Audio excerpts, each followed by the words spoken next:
Welcome back, class! My name is Sonja and I'm a motion designer, and today I will be animating a illustration by Stina Jones. It's part 2 of my previous stream, and I'll show you in just a minute what that illustration looks like. I've prepped it in the last stream to make it ready for animation, and today I will be actually animating it. But before I do that, if you are on Instagram Live right now, head over to Twitch or YouTube, search for my name, or go to twitch.tv/Sonja Geracsek, just the same way you see it on Instagram, and you will be able to see my full screen, including my face. So head over there if you want to see everything. I will be staying live on Instagram Live, but you'll only see the vertical view and just a portion of my screen. So for those of you watching on Twitch and YouTube, welcome. If you like motion, animation, design, process and walkthrough content, that's what I generally stream on my channel. Please feel free to follow and subscribe on either Twitch or YouTube, wherever you're watching this right now. And if you like this video, at the end, give it a like. I really appreciate that. And if you'd like to support me on the next level, you can go over to my Patreon. Patreon.com/Sonja Geracsek, and you can become a patron of mine and support my efforts there. I appreciate it a lot. And let's jump into the actual stream. I'm going to show you the design by Stina Jones.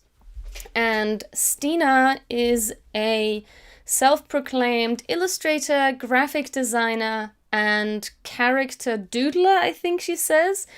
We can look at her bio in just a second, but this is the design that she graciously allowed me to animate, and I love it. Her characters are super cute, and this is why I approached her to if I could animate one of her characters.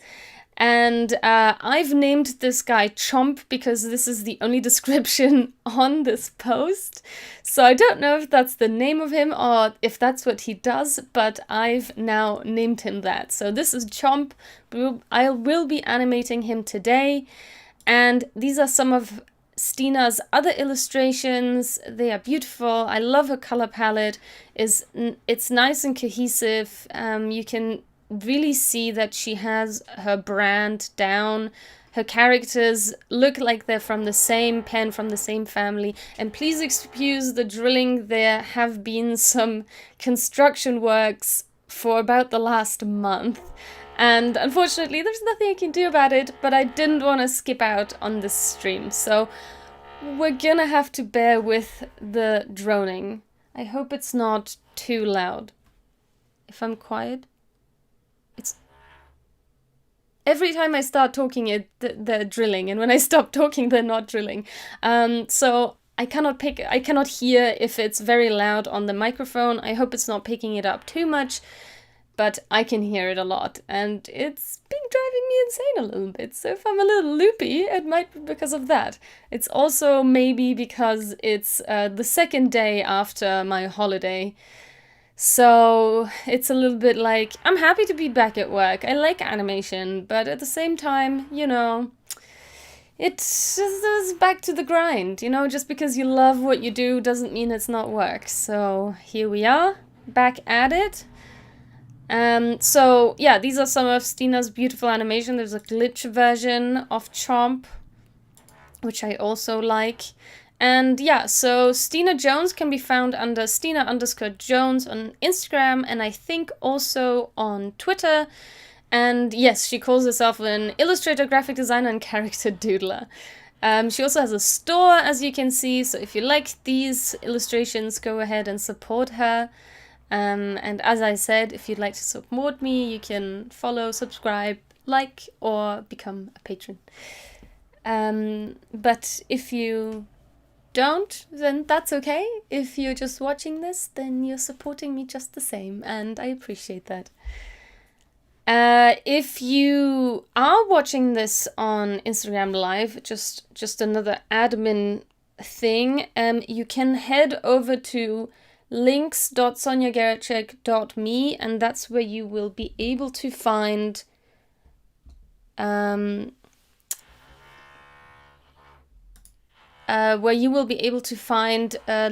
to my YouTube channel and to my Twitch. And I can currently see that my chat for YouTube might not be working. So if you are watching this on my YouTube channel, there might be an issue with joining the chat. I hope it's not an issue. I'll just post something myself. Hi from YouTube. Yeah, looks like that is not coming through. Oh, it is. Yay. Okay, I posted to my own to my own stream. Okay, the chat is working. So if you're watching on YouTube, feel free to join in on the chat or on Instagram or on Twitch, wherever you are.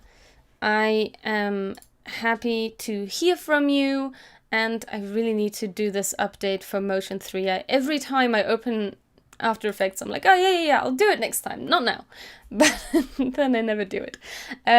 So during the stream, if you ever have any questions, if you're wondering about something that I'm doing, why I'm doing something in a particular way, please let me know. I would love to hear from you. So any questions, shoot them my way. I am happy to answer them. That's why I'm here. That's why I'm doing this. If you didn't know, I am also an online teacher, so that's kind of my thing that I'm doing on the internet. Apart from being a motion designer and working for clients, I am an online teacher, and I love explaining stuff, which is why I'm doing these streams, which hopefully are useful to someone out there. Okay, so I need to create a little bit of real estate here. I have a lot of columns and something's gotta go. So I have just a little bit more space here. I make this a little smaller. And now I'm going to import the scene with Control I, and I need to navigate to my folder, which is here, Stina Collab.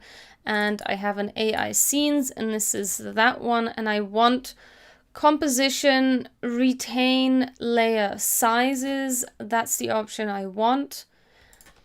And then I import it, and I'm going to move it into these files. Right now it's not so important to move them into those folders, not files, folders.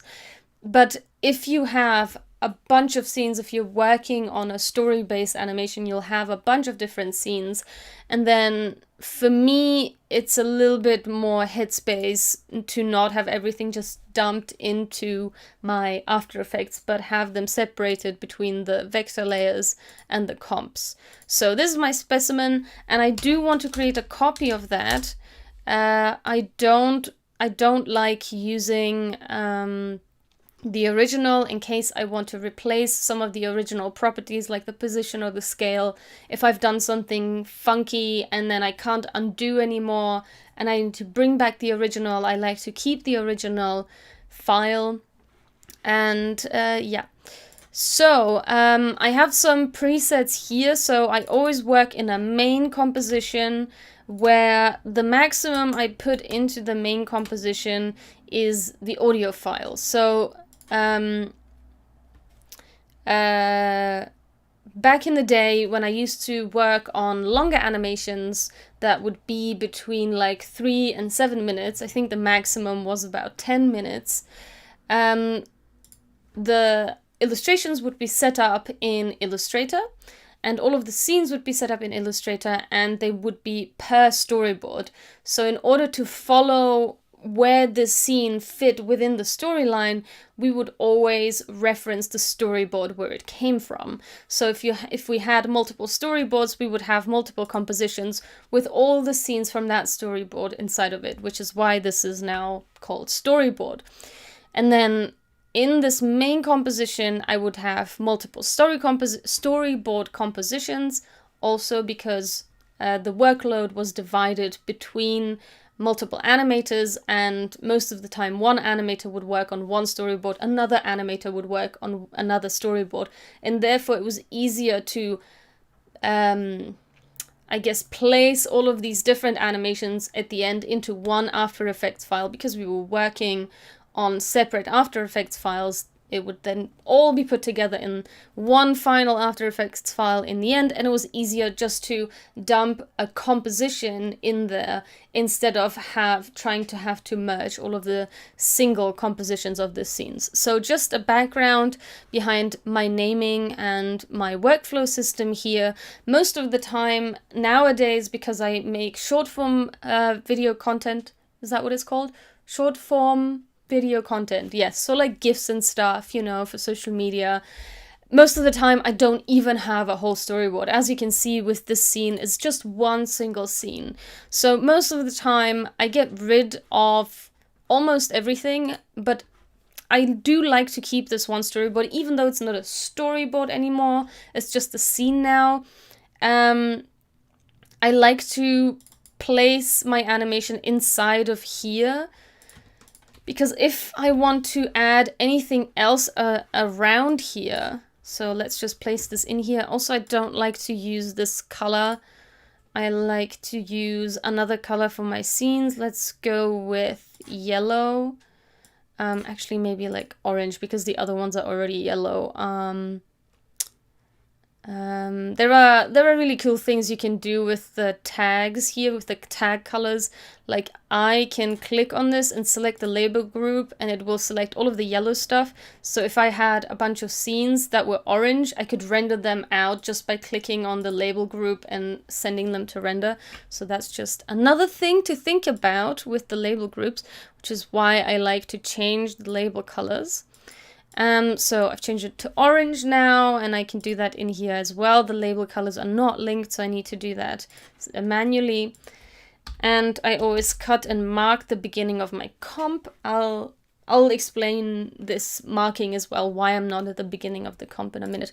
But basically, I like to have my scenes inside of the storyboard comp. Sometimes it makes sense, sometimes it doesn't make sense, but more often than not, I found it more useful to have two comps inside of each other in the main comp than just have one, because I don't like here to be a mess. All I want in this is the one composition with my entire animation inside of it and just the audio. So in the main comp, I might do some basic audio or video editing. So just a few cuts if I need it. If I need to prolong a looping sound, I like to add it in here. So there might be more layers in here just because of the audio editing, which is why I don't want any mess of composition or animation layers in here. I want all of my animation to happen in here.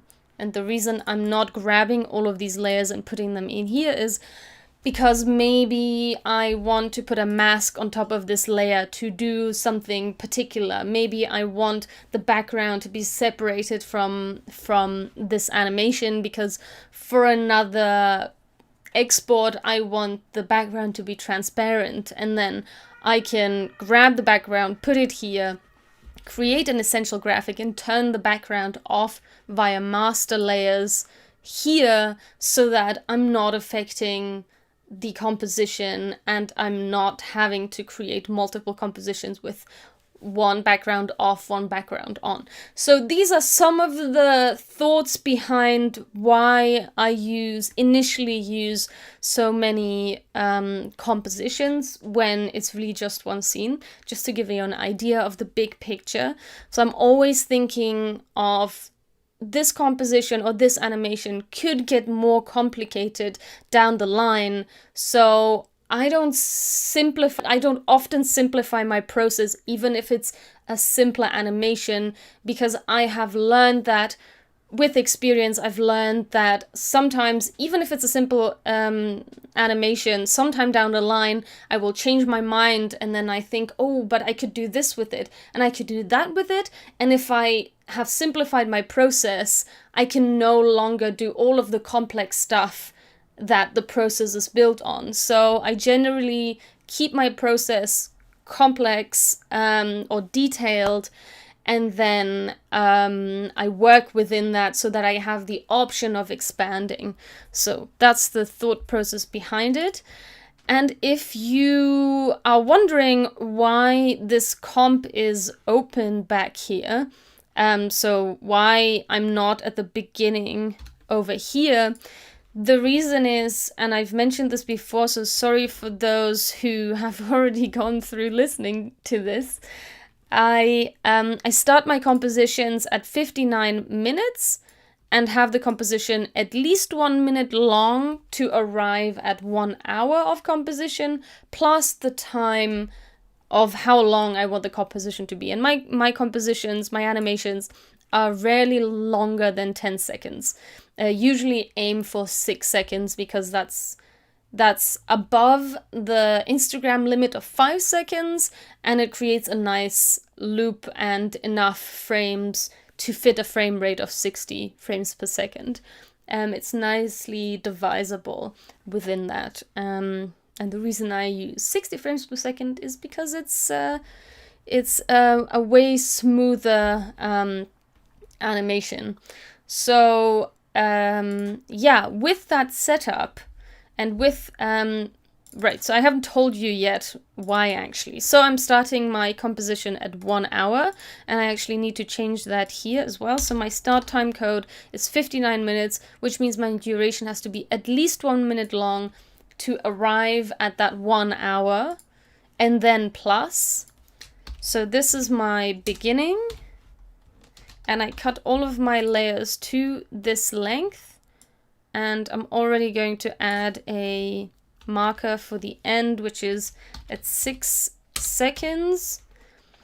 And so the reason for this start time code is if I start animating and moving layers back, something like this, because I want some animation, some loop of the wings flapping maybe already be happening before the animation starts its 0. My 0 is 1 hour, but you know, you can neglect that because I'm never going to go past an hour where it would make a difference that it's already an hour in.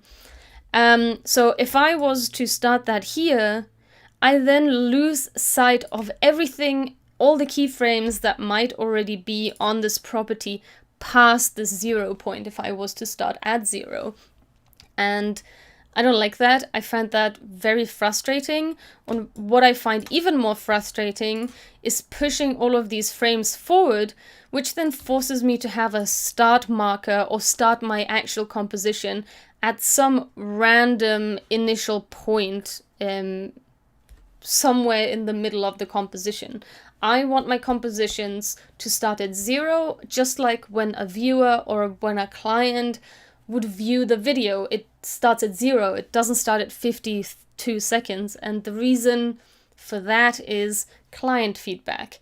If a client gives you feedback on a video, they will say at second 1, there is a mistake. But if your animation starts already at second 1, then you gonna have to do the math and then go back into your After Effects and then find out where that second is, blah, blah, blah, is confusing. So that's why, that is my long-winded answer of why I add 59 minutes to the start of my composition so that I have this real estate. And unfortunately, it would be great if I could just have like, I don't know, just like 30 seconds, but then I have to start doing the math again. And that's really annoying. Starting my composition at 1 hour kind of creates this like fake 0 start. So that's where I'm at. That is the idea. And yeah. So give me just 1 second. I want to make sure that I know that everything's working. I just want to check my restream. I think all of the streams are working. If anybody is out there, say hello in the chat. I'm super white in the face again. My camera is not the best, but due to Corona, I can't get a better webcam. And my only other cam is my DSLR. Hello, welcome to the stream. Yay! So glad you joined. Okay, so here we are. This is my composition. I've imported it. I've sorted out all of my compositions and scenes and everything. The next thing I want to do is color in all of these layers, because without coloring things in, you cannot work. You can work, but it's gonna be messy. Excuse me.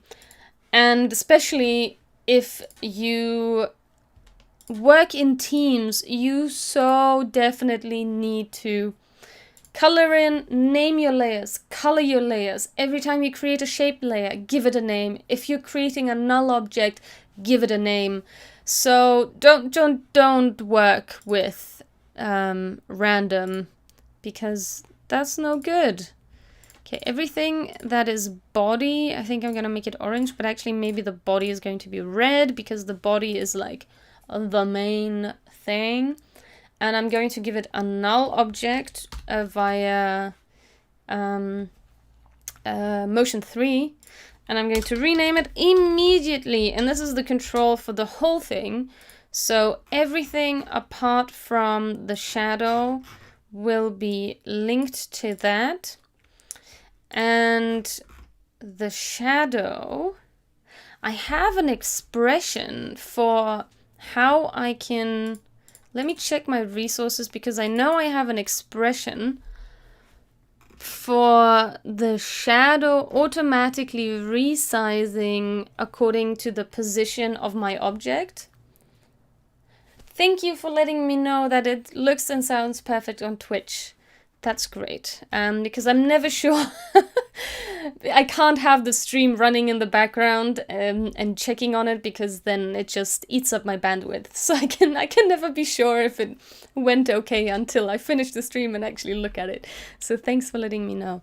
I do have an expression somewhere, but as you can see, this is my expressions dump, and I don't know which one that was. Slider, flicker, no. It had something to do with position and size. Maybe it was like, let me check my After Effects templates, because there was a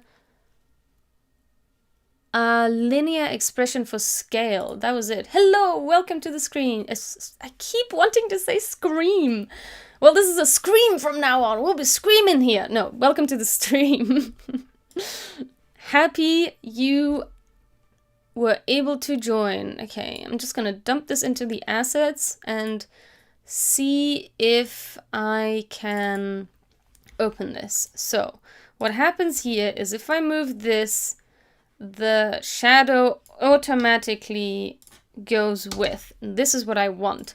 I did not write this expression myself. This was a team effort, and I cannot explain to you how the math works, because at this time I was just copy-pasting whatever I found that would work for what I needed. And yeah. I have heard of School of Motion. It's a great platform for motion designers to learn animation. Have you taken any classes on motion, School of Motion? I'm going to just... Okay, this relates to this object, right? I think so. Okay. Cool, the C4D class is what you're taking. Nice. I tried to take C4D once. I tried to teach myself, and I think this was on Lynda back in the day, which is now LinkedIn Teaching or something like that. And yeah, I mean, it's fine. If you love 3D cinema, if you love 3D and motion design, Cinema 4D is a great tool to get into and to learn. For me personally, not a fan of 3D. I'm full on 2D vector style motion, and by now I've just accepted that. I'm not a 3D kind of a person, and you know, that's just it. We all have our things, and for a long time I was beating myself up over it, that I couldn't do 3D, or that I was having a hard time learning Cinema 4D. Back in the day I used to learn Maya, and that's a whole other can of worms. And I used to feel bad about not knowing how to do that, or when I was doing it badly. But now I'm like, no, it's okay. It's okay not to do 3D. It's okay not to illustrate if you prefer animating like me. It's okay if you only like 2D. So, you know, we all have our things. Yeah, Maya is a beast. Oh my god. I mean, even we had a whole course. It was like, I think every year of my 4 years of university, when I was studying, my degree was called computer arts, so it was like everything. But I think every year of that course, we had at least one semester of Maya, of doing something in Maya, either animation or modeling or texturing or lighting, or some sort of course on that. And over the course of 4 years of taking it, I still struggled with it. So, yeah, it's not my cup of tea. But props to anyone whose it is, you know. And I'm not judging. Props to you. You're a way better modeler than I am. Okay, I'm just gonna try and copy paste. I'm just gonna grab this name, because that's the important part. If you're taking an expression that is linking to a specific name, you need to take over that name, and then you can change it. So now I'm going to take the scale expression by right-clicking, copy expression only. I'm going to jump in here and put that right on that scale, adjust with Control V. Okay, so something already went wrong, which means I'm probably missing some other type of... okay, this is referencing the null object. This is... okay, I have some sliders on here. Okay, so actually it might probably just be easier if I copy this whole thing, because I have all of these sliders on here. So what I'm going to do, I'm going to copy this in here. I'm going to remove this too. I'm going to rename this null. And I'm going to first move this null object to this size over here, this position. I'm going to parent this to this one, and when I get rid of this one, everything will be parented to that one. So now I have all the sliders and everything else. Now if I copy this expression, I can dump it on here, and actually it's already fixed itself. So I don't know why it's at 98%. That's probably because I already moved it. So position is... okay. I want the position to be here and here. Right. Cool. And now I want the X position of this for the shadow. So I want my position, I want to separate the dimensions, and then I'm just pasting. Well, that didn't work, and I know exactly why, because I need the shadow to be linked to this, and probably I'm going to undo that, link the shadow, and then... no, okay, something's wrong. I need to check this shadow. Oh, it's linked to the object. Okay, so in that case... oh, okay. I can link... yeah, I think I need to link the shadow to the body, and then it should work. Nope. Okay, doing something wrong, The position of this is 60-60, which means it's in the center of this of this control. And this is... no, this isn't linked to anything. Okay, so in that case, why is it jumping? Why is it jumping? Am I missing something? What am I missing, guys?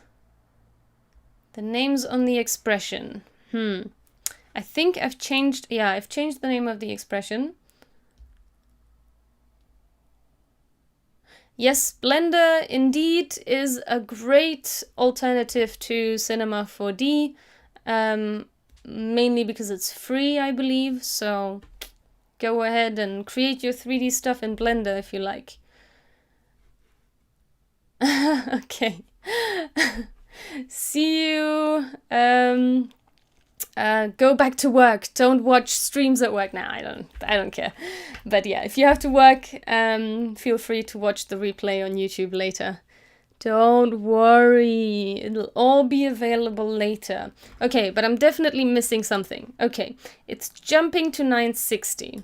And here it's jumping to 1920. But why though? What am I missing here? Grease pencil is a nice tool, you say? Oh, interesting. I've never heard of this software. Must check it out. But I always say that. I also said I'm gonna check out Cavalry, and I never did. Oh, okay. So this is value. Oh, there's a value added to this. Okay, it's a value plus... Okay, I see. And if I take this expression away, the value is 0. Okay, that's why. All right. So the value needs to be 0 before I apply this expression. So we're at 0 now. Then we have plus this, and then yay, it's in the right position. I did it. I understood an expression that I haven't used in like 5 years. Whoop whoop. Celebrating myself. It's so hard to understand expressions that you don't use on a regular. So, super psyched. Okay, now, theoretically, if I move this, I have a moving shadow. Look at that! Look at that! Oh my god, so cute! Okay, excellent. Absolutely excellent. This is exactly what I want. Now I don't have to animate the shadow. Let's put that back to where it was. I think this dude is now slightly lower than he originally was. Yeah, slightly different positioning, but I don't think it's such a big deal. I don't want to mess about with this expression. That's really what I'm saying. So I'm just going to leave it like this. And now I keep continue coloring. I'm gonna continue coloring these. And since it's all hair fluff, I think everything on the body I've made orange so far. So I'm going to continue with that trend. All of this is going to be orange. Now the eyes, I have open eyes and I have closed eyes. Oh, wait, now both of them are off. These are closed eyes and these are open eyes. I can switch between them. And I think I can create a checkbox control where, let's see. I blink. I don't know if I want to animate the eyes or just have them blink, open and closed, since I already have that feature here. I'm also going to give this some sort of color. Now all of the mouth stuff can be like this fuchsia, and the arms can be... Well, even though they're part of the body, I think I want to give them different colors just so I can distinguish the two. Then I'm going to have to replace the anchor points or reposition the anchor points.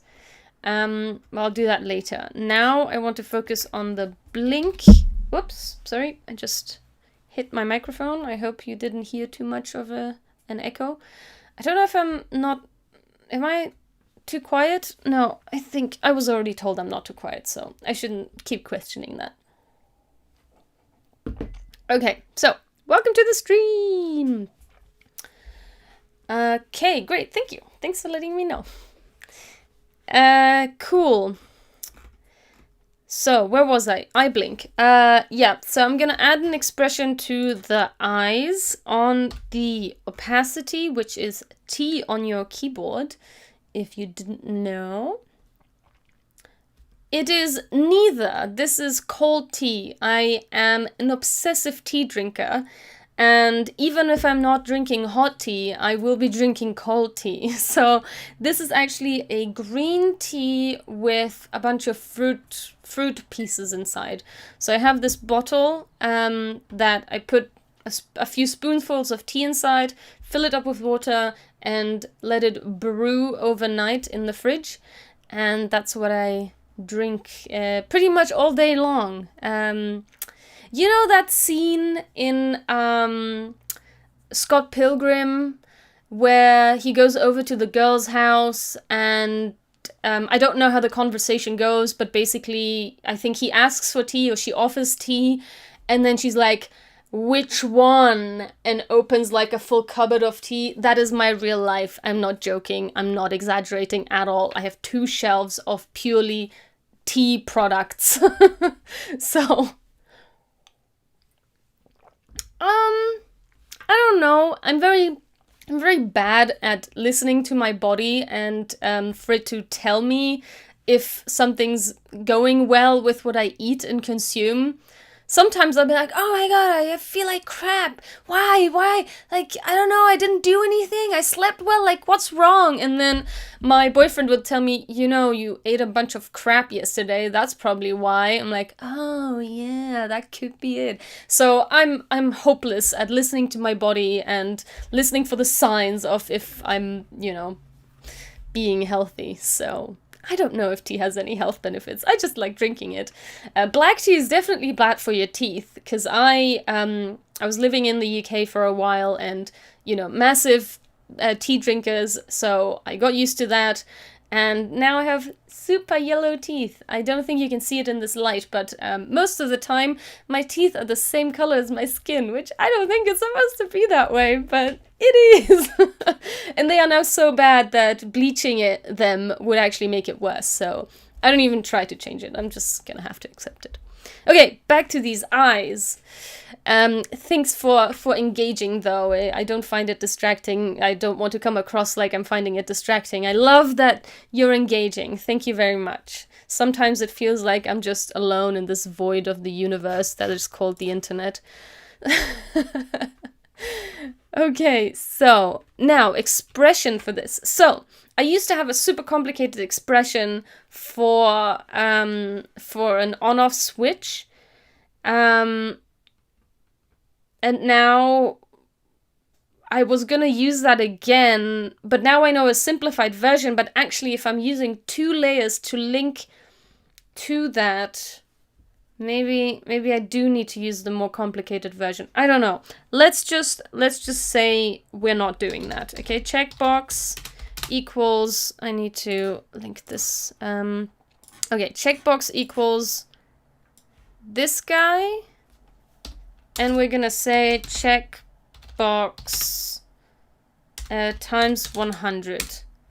Means if I turn off this checkbox on and off, if it's off, it's 0, if it's on, it's 100. So this is how I can turn this on and off. Exactly, yeah. Loop out. Yeah, loop out is one of the best expressions. I use it all the time. I prefer loop out ping pong. I don't know what your favorite loop out is, but I love ping pong because it uses exactly 1 keyframe less than loop out cycle. Okay. And times a number is also great. Yeah, there are different types of loop out. There's also loop in, if you didn't know. There is loop out cycle, which is just a regular loop out. If you don't write anything in the loop out brackets, it's just cycle. Then you can have ping pong, you can have offset, you can have another one with R, I forget which one it is, and I think maybe a fifth one, but I'm not sure. The last two I barely use. Offset I use sometimes. Offset means if you're moving your object by, let's say, 10 pixels, and then you have loop out offset, it will keep moving your object 10 pixels forever. So that's quite useful if you want the same motion the whole time, but don't want to keep adding keyframes. That's awesome. And if you are using, there's actually, I'll just show you for just a second. It's not what I'm doing right now, but that's okay. If you go to, so this arrow key, if you've already added the expression with Alt click, and then you go to property, you have loop in, loop out. I don't know what loop in, loop out duration is. I've never used those. But if you use loop out, it gives you this pre-written cycle. Here is where you could replace ping pong. And then you can do a number of keyframes, which is actually the spaces between keyframes. So 2 keyframes are 1 space. So what you can do is you can have a whole elaborate animation, and then you say, and now the last 2 keyframes loop forever. So let's say you have a character breakdancing, and then at the end of it, they stand and they wave. You can have that wave just loop for the rest of the animation. And that's when you would just, if you just have 2 keyframes for that loop, you would just add 1 here, because there's 1 space between 2 keyframes. If it's multiple keyframes, then you count the spaces, and that's the number you add to num keyframes. This is something I used to use a lot. It's really useful. That way you don't have to like break up your layer if you wanted a separate animation and then a loop. So yeah. Okay, so we've got this. That's cool. And now I actually want this other one the opposite way. So let's see if I can arrange that.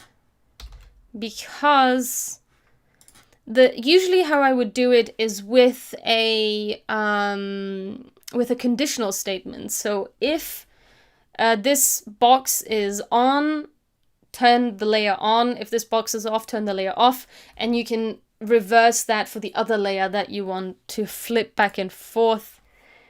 But now, if I want this checkbox, how would I need to do that? I guess for this one I would need to add an expression. Can I just do minus? I don't know why that would work, but no. Does it? No, it doesn't work. Because that math doesn't make any sense. But basically, I want this layer to be 100 if the checkbox is off. So the opposite of this one. I think I need to add a conditional statement. If there's an easier way, anybody who watches this, leave a comment in the description and tell me. Otherwise, I'll just keep doing it my way. And so the conditional statement starts with if checkbox equals, and if you're wanting to say equals in expressions, you have to use 2 equals, or in JavaScript for that matter. If checkbox equals 0, then I want this layer to be 100, because I want the opposite effect of my other layer. Else nothing, really. Usually in a conditional statement you have to have an if and else. I don't know if you can just have an if. I don't think you can. Can you? If I just do this? No. No, you have to have an else. So else 0. Cool. And that should work, maybe? So if I turn this off, yeah, so now, oh no, it's not in the same position. Why? Did I move them? Position, position. And that's so strange. Why?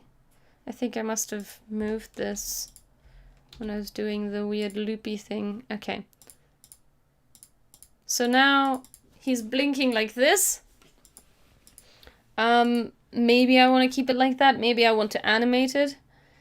Let's see. I'll decide later. For now, I can animate this a blink. So let's say 20 frames forward. And I need them to be not hold frames, but like maybe just easy ease F9. Oh, I can't. Oh, right, I don't need to easy ease them, of course, because they're just turning on and off, so. So this one will be off, and then 10 frames later it'll be on again. So let's see what that looks like. I think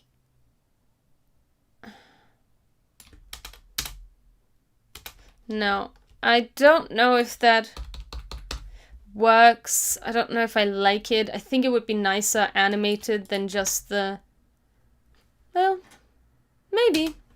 I'll see. I'll leave it like this for now. And so I'm going to loop this now. And hopefully I'm gonna make maybe 1 second long. And then I'm going to add a loop out to this regular loop out. Then no, it's two at the same time. So let's say 2 seconds long, and then he's gonna blink at some other point down the line again. So it's not always at the same distance. Now I feel like he's blinking too often.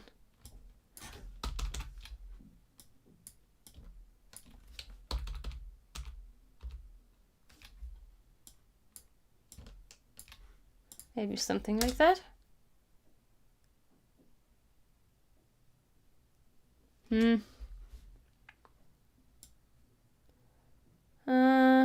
Is it too prescribed? I don't know. At this point, I need to stop getting stuck with the details and move on. Yeah, at this point, I'm like, nope, I'm getting too stuck on the details. I need to move on. Okay, so let's jump in and move these anchor points so that with this one, for instance, I can rotate the wings from this point onwards.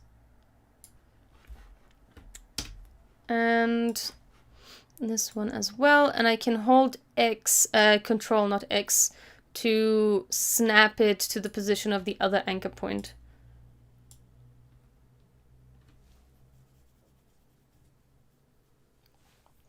Yeah, I could probably drag and stretch out the keyframes. But let's focus on other stuff that needs to get done. Good thing is, in the beginning of your animation, don't get distracted with like super detailed animation, because you're probably going to change it down the line again. So don't get too hung up on small stuff like that. So I need to keep reminding myself, and this one I can just snap it to the top there. I need to keep reminding myself not to get hung up on the details, because they're gonna change anyway. And then I've spent so much time doing like the little things when I just need to move on and do the big picture animation. So this one I probably want to animate from that point on, and this one is the hair. This fluff bit, no, this is the hair. Which is the other fluff? This is the other, that's the one. This one, this is the other fluff. I probably want to animate this one from this point. Let's see if this is going to work out as I want. If not, I could just use the puppet tool to just bend these as Chomp jumps up and down. So if you haven't been here for the last stream, the idea is that he's jumping up and down, flapping his wings, and as he's jumping, his little fluff hair bits just kind of wiggle with the wind. Yeah, the UI anchor, so you just need to hit Y and just drag this. Oh, you mean the Motion 3 probably. Yeah, it's super useful. It's so great. It is a paid for tool. So, I mean, but it's cheap, you know. It's like $20 maybe. But it's so useful. I mean, you can add the null object. What is the useful the most? Not just for the anchor point stuff, but the clone tool. If you have keyframes on multiple layers, you can't just copy paste the keyframes to another place, because then it'll just duplicate the layers. But with this plugin, you can do that, and it's so useful, so time saving. So, okay, so I've adjusted all the fluff bits. Now, where's the ear fluff things? Okay, I've done that already. Cool, cool, cool. The teeth, that's fine. The mouth. So these are all of the different mouth options. Okay, I see how she did that. So that's a closed mouth. That's an open mouth. That's a small open mouth. Then there is this one. Then there is this one. 3 different versions. So maybe he probably, since he's called Chomp, he should probably be chomping as he's jumping, maybe. Let's see. Let's see what we do with that. So we're gonna start with this. And then, oh, the arms, exactly. That was what was missing. So I want the arms to just rotate from the center top. I'll see what that looks like. And now let's animate the position of, why is the position property separated? Ooh, I wonder if I need that for the expression. I'm just gonna unseparate that and hope nothing breaks. And now what I want is to start from here and maybe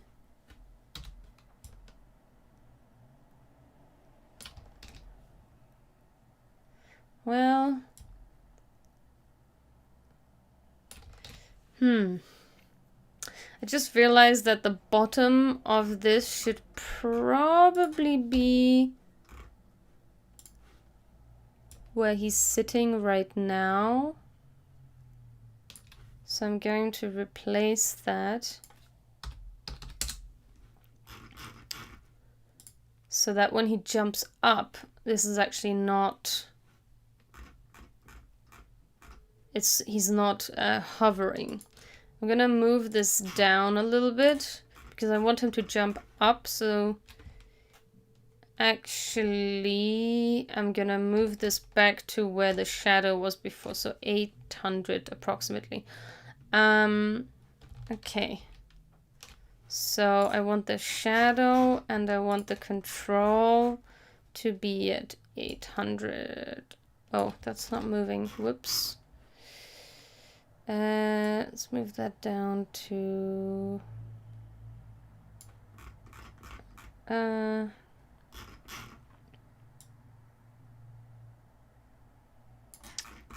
something like that. That's fine.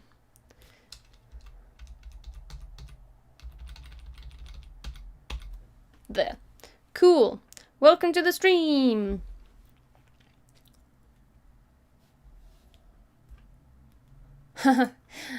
I mean, that's the style. The eyes are more square than the rest. You know, some things just need to be a little different to stand out.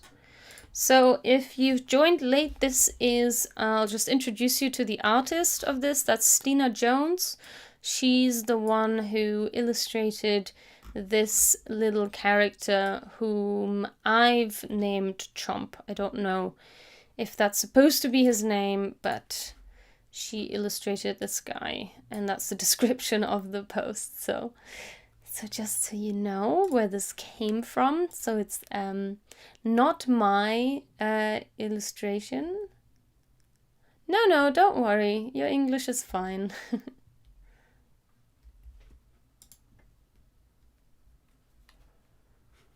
Okay, so I'm going to animate the jump now. Let's go 30 frames forward.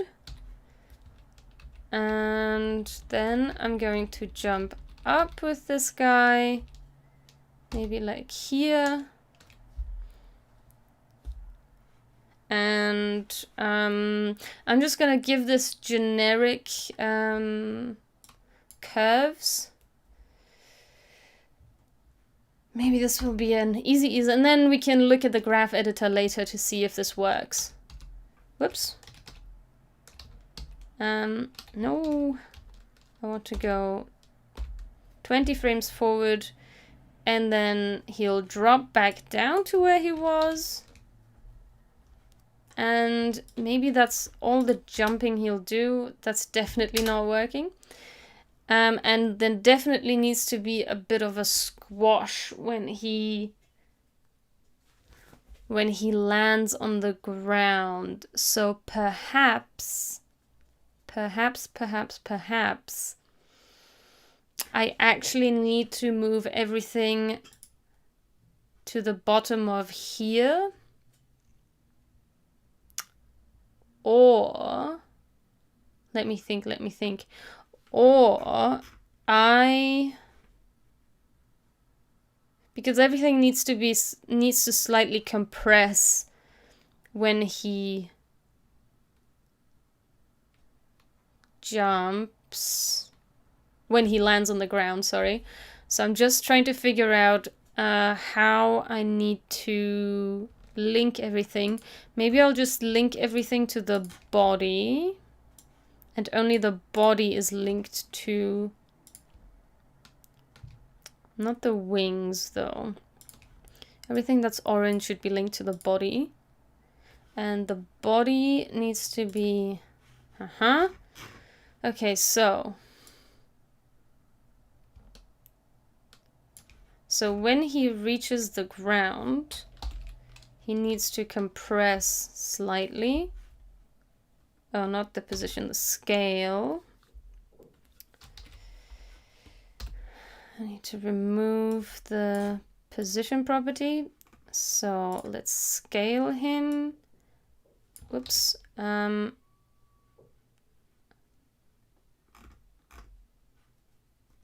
He needs to, yes, compress down by not too much, just a little bit, like 85.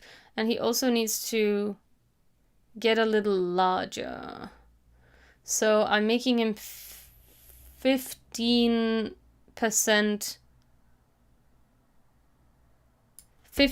smaller, which means he needs to go 15% larger on the width. So let's see.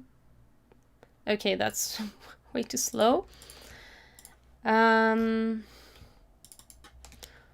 But basically this is what needs to happen, and now I'm going to adjust the keyframe. So as he's landing, the little squash happens, and then he starts jumping again. Okay, let's see. So this actually happens at this point, but it needs to finish happening before he starts jumping up again. So, whoops. There we go. Okay. Okay, let's see. So this is now... Okay, maybe these wings actually do need to move down a little bit as the squashing happens. So what I'm going to do is I'm going to give them a null control that will be linked to this. And also now that everything is linked via the expressions, I can rename this and everything will be renamed. All the expressions that are linked to that will be renamed accordingly. You can't do that before if you are copy pasting an expression. Okay. Also, I want my controllers to be green. I forgot that green is now a... okay, give me just a second because the Instagram live stream has just finished, so I'll be right back to continue this animation.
Okay, and I'm back.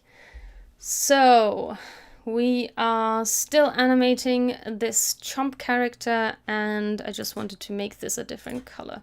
Let's just make that this color. Okay, so now the wings are connected to everything, and as this guy is getting squashed, they are also moving down a little bit, so it doesn't look so weird that they are just stuck at that position.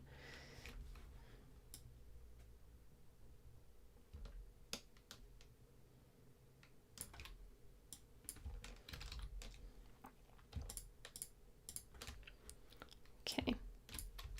So at this point we're just blocking, and actually it might look nice as when he goes up, the animation, the body also stretches a little bit.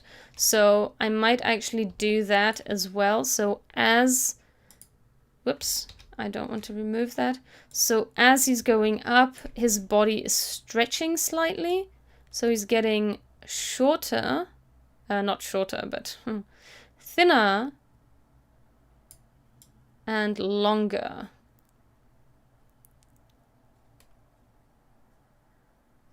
Uh, 115. So at this point he's bonk, and then he becomes normal again.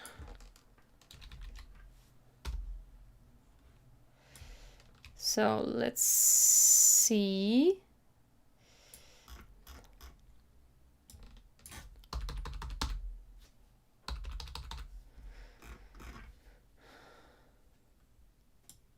And now I want these two again. Cool.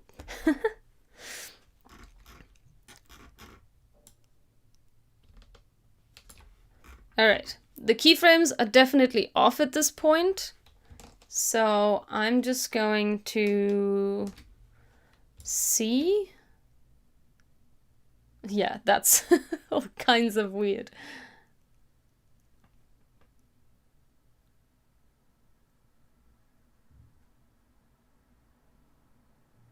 Yeah, no, that's all kinds of weird.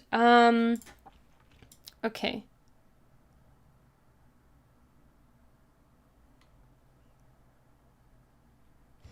So let's see.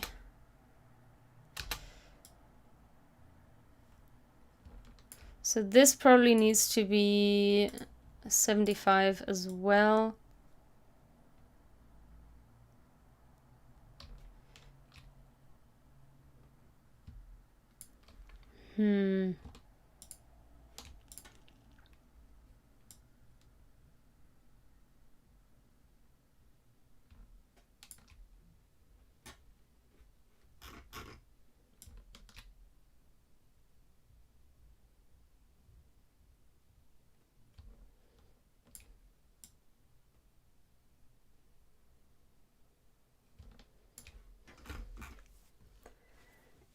Okay.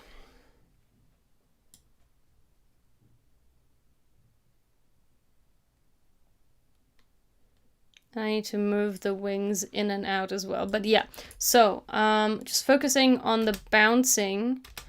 The bouncing off the ground is looking good, but this bounce is not looking good. This is super weird.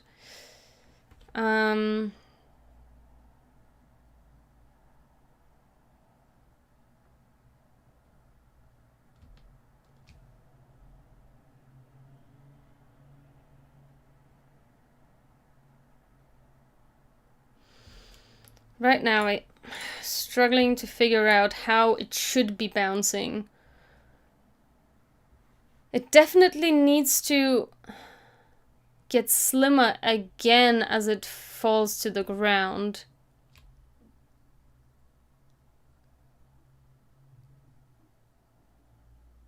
But maybe it doesn't need to become a regular size. Maybe it just needs to go from this to the squash.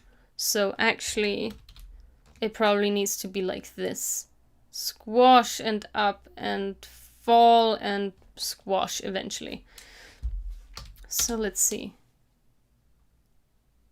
Okay, that's super weird and it doesn't work at all. And that's because the keyframes are not right yet. The keyframes are all the same length currently.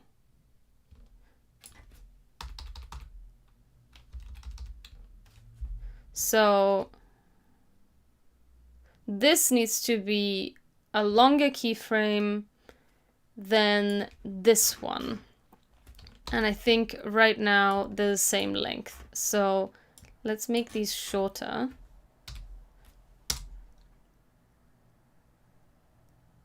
Nope, not great. Better, the timing is better, but it's not great. Yeah, I have some reference of a dropping water, well, water dripping from a tub.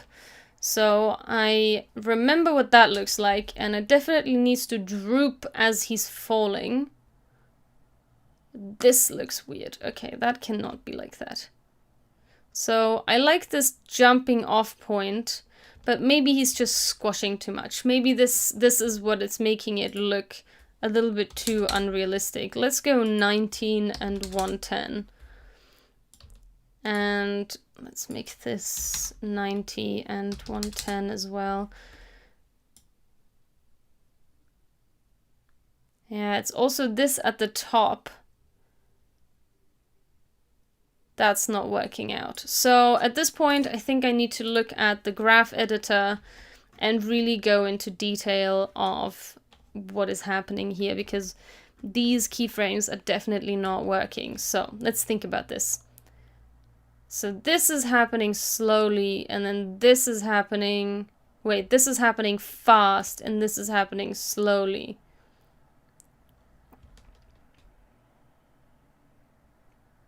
Okay. Let me think. I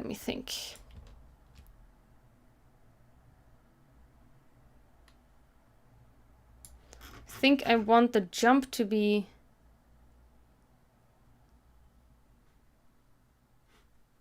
Yeah, this needs to be way slower. Why can't I touch both at the same time? I want to be able to manipulate... well, I guess I don't want to manipulate two at the same time. What is this even? Oh, that's the position property. Okay, I don't need the position property. I only need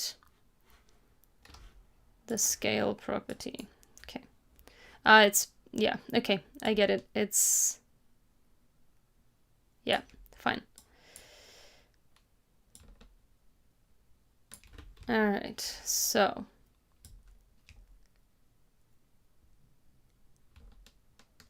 So at this point it lands, and I actually don't want any easing here, I don't think. I want this to be a linear keyframe. I want this, as soon as he hits the ground, he starts squashing.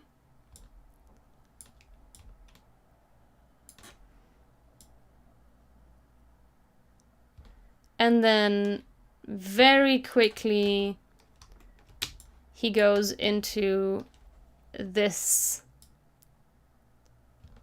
much, much faster than this, I think. Let's squish this down a little. Okay. I think the keyframe length is also not correct yet. Okay. And this is way too fast. I think this needs to happen much, much slower.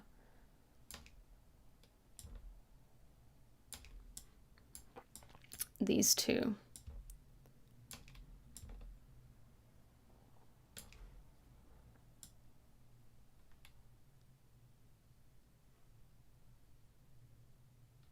No, actually, no, I think I was on the nose before. This needs to be faster.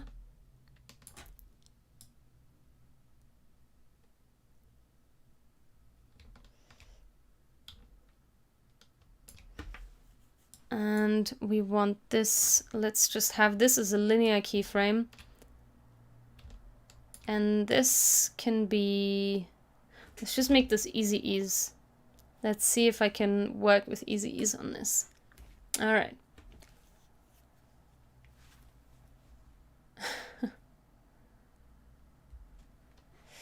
Okay. Whoa, okay, that looks weird when I don't loop this. All right. That looks way better already. There is still... He's jumping so fast that you can barely see what's happening. So I'm definitely going to have to adjust the keyframes. And I think I don't like how rubbery he looks. So I think I'm going to turn down this squash even more and just go 105. I think it's just too much of a squash. Let's see. Maybe that's not going to be enough, but let's see. Oh yeah, and the squashes weren't the same anyway. So what was I at? 95 and 105. There he is at 100, and there he is back where he was. Okay, so let's see. Oh, no. Okay. Undo. Nope. I was right with the amount before, but I need to adjust one more. So it does need to be 90 by 110. That's a good amount, but these ones weren't adjusted yet. So let's see. This one's 100. And this one's 90, 110. All right.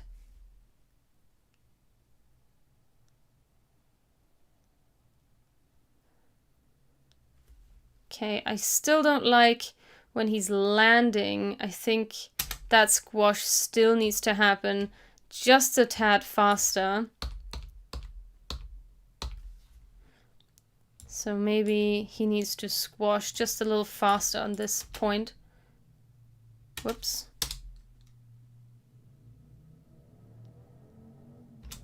But then I feel like he needs to squash harder, so to speak. So maybe in 85, 115 on the... Whoa, hey! No! 115. There we go. Okay. And also I should probably make everything continuously rasterized since I'm squashing past 100%. So let's see what that looks like. Oh, that's a little nicer.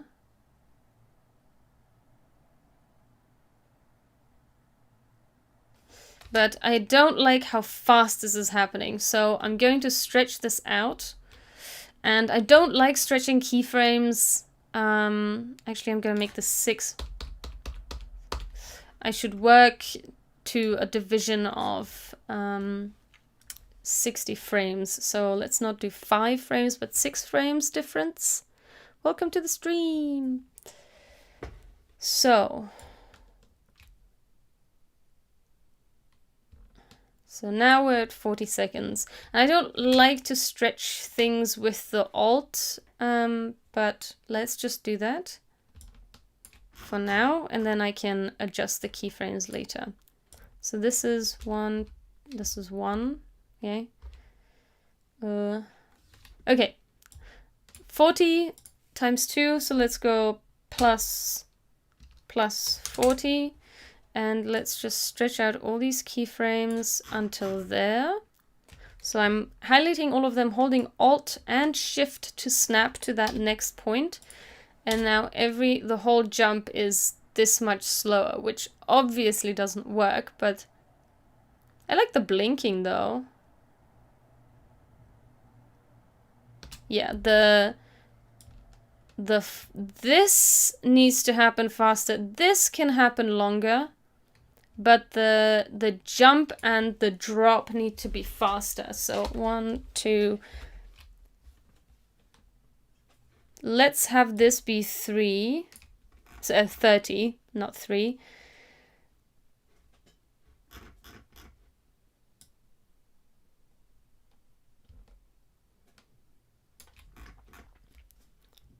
So 1.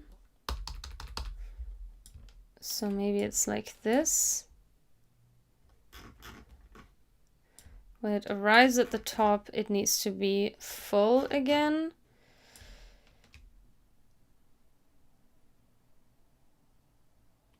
And this needs to be 75%.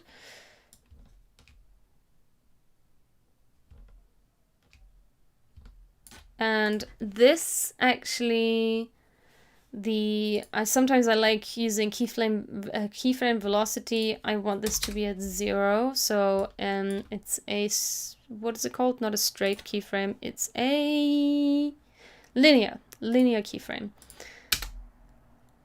Nope. Okay. I think stretching the keyframes kind of messed up everything. Let's see if I can fix that. But I like how it's coming back down. That's a nice length for coming down.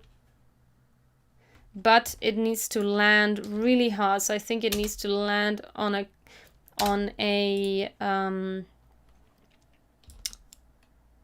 linear keyframe.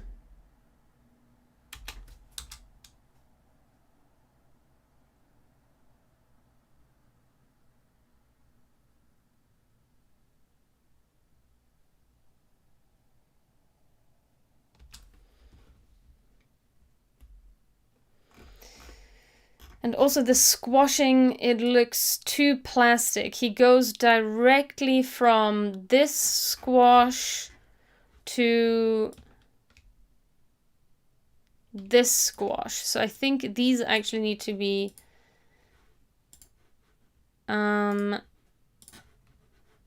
okay. These need to be have more Bezier basically. Yeah, that's better.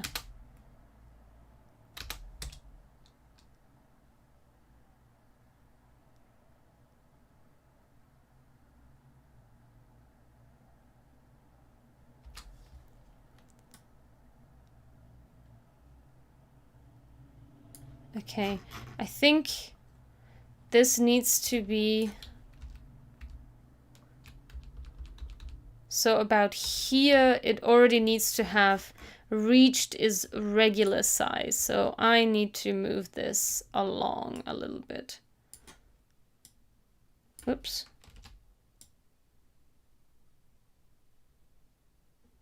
Yeah.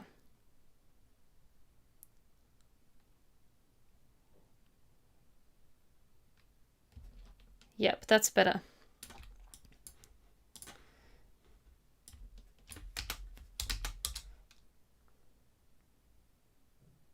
Oh, that's wrong. I messed up my, yeah, my nicely adjusted curves here. I need to readjust these curves. What did I say? That this one needs to arrive with a longer Bezier and start with a shorter Bezier. I think that's what I said.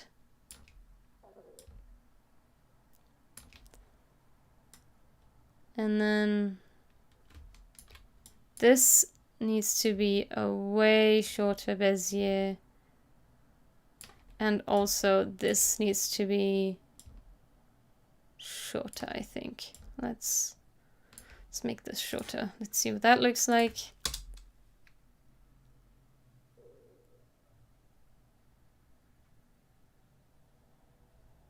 There's like a really long, he goes from this to this and then to that. Okay, no. I need this one to have a way longer Bezier now. Okay, let's see. So I want this to be way longer. I want this to be way shorter. Right as he arrives at the top. Or actually as he's traveling. So maybe they need to be the same length. I don't know. Let's see.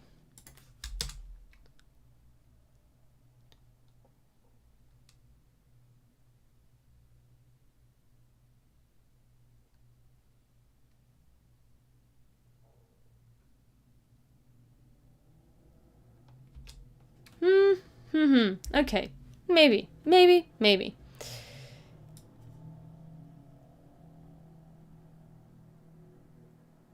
Yeah, I don't like that he goes like to this.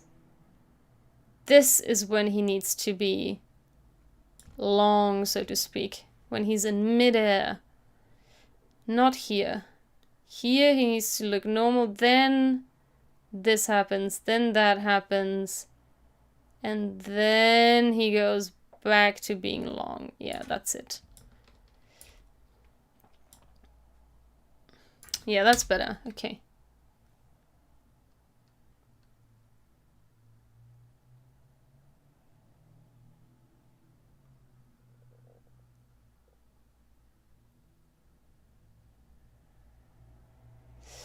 I still don't like how much he squashes here. I think it's too much. Hello, welcome to the stream. Still sounds like I'm saying scream instead of stream. Okay, how's this?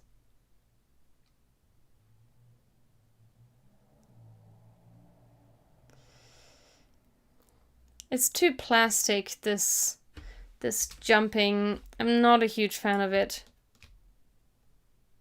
I think this may be too long. How many frames is that? 1. Like 12 frames.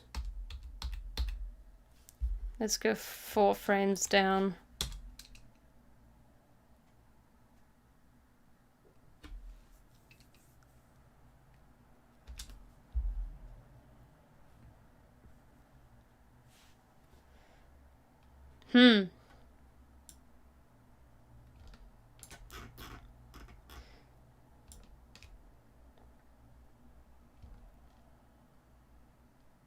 Oh, I see. It's because...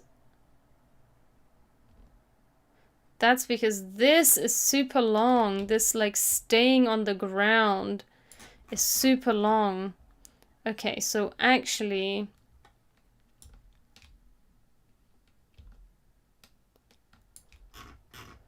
This needs to be, like, this long. And then as soon as he's... Yeah, okay. Yeah. Oops, no, I did not mean to do that. So this actually I want the speed graph.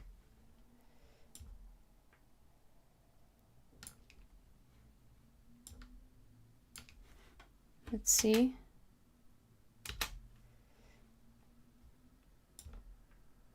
Maybe I just want him to jump right off. Nope, I do not want to do that. So now we get to a bunch of fiddling.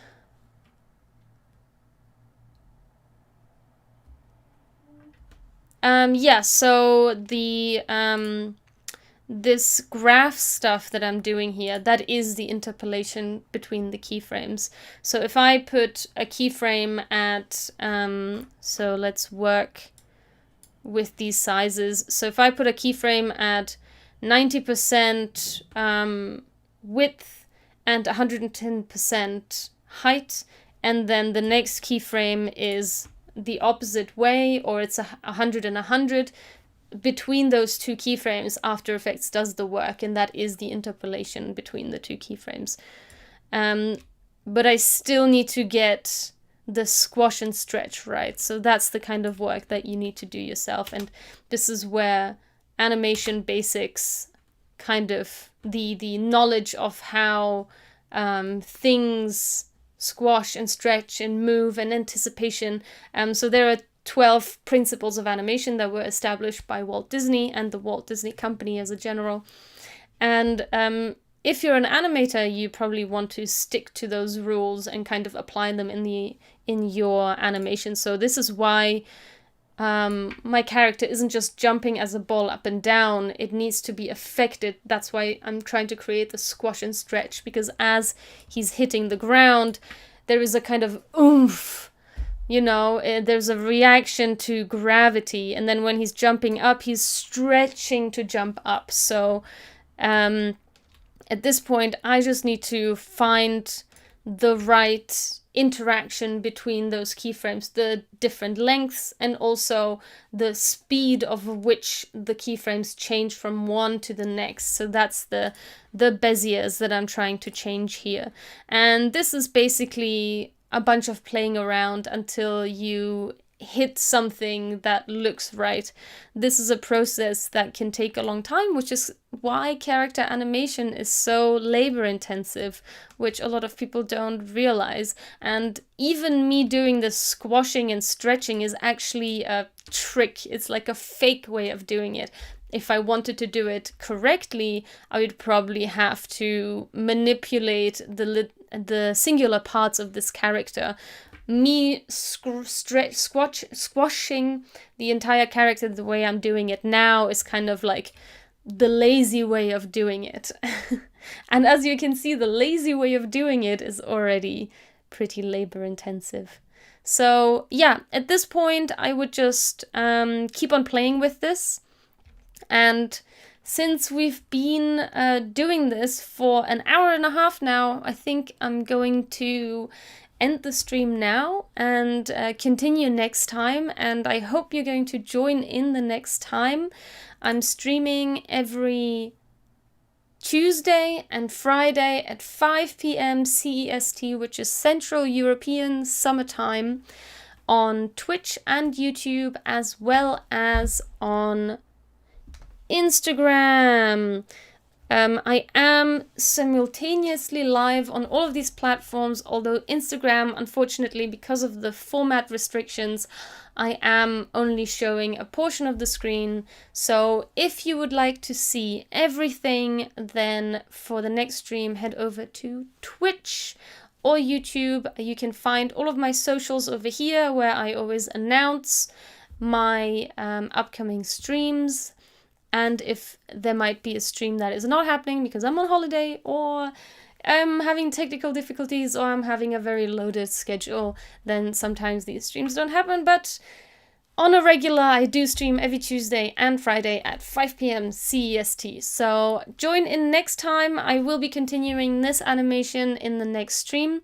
So if you're curious of how this is going to turn out, join in. And if you like this video, give it a like. And if you have any question at all about my workflow, about animation in general, about After Effects, whatever it might be, send them my way. You can send me a DM to my socials, or you can leave a comment on this video, either on YouTube.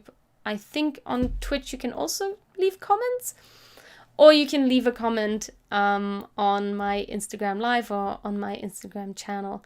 So yeah, that's basically it.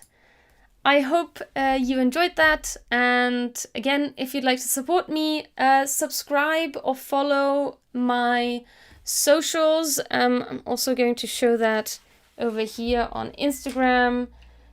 These are my socials. This is where you can find me. Pretty much the same on all of my platforms apart from Twitter, where I am Geracsek instead of Sonja Geracsek.